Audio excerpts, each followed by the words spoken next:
Then in the surgery part, first important topic is GERD. GERD and Barrett's esophagus, how it is converting, all those things are important. Then you should also see about the gastric cancers. And in this, you will also need to know about the levels of gastric lymph nodes and what surgery, what type of gastric dissection is done. Okay, all those things. Then the peptic ulcer disease. What important here is the complications of peptic ulcer disease, the perforation, the obstruction, how to manage those things that are commonly asked. Then variceal bleeding is also commonly asked. How to manage portal hypertension, variceal bleeding, what tablets to give, how to proceed with the management. Then cholecystitis, acute cholecystitis, and its management is commonly asked. The more commonly asked thing is that, like, uh, when do you need to operate in an asymptomatic cholelithiasis patient? All those criteria and those kind of things are asked in cholecystitis.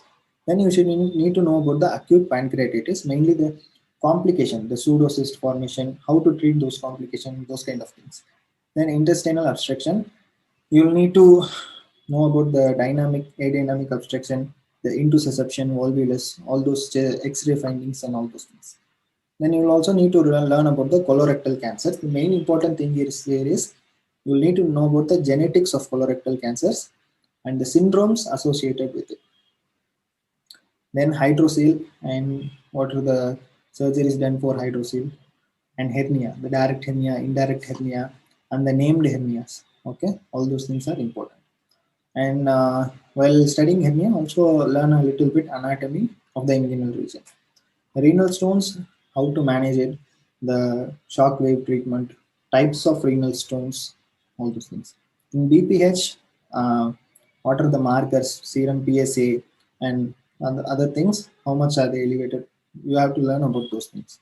Then thyroid cancers are always important, the types of thyroid cancers, and what are the histological findings in here, what type of resection should be done, you need to know that.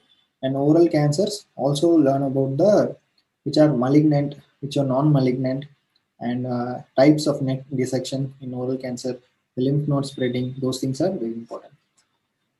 Then pneumothorax, you also need to know about the immediate management and what are the signs and symptoms that is found in pneumothorax, all those things. And burn and classification, the treatment for burn injuries, all those fluid therapies, and the rule of nine, those things are asked. And shock and sepsis. What are the types of shock?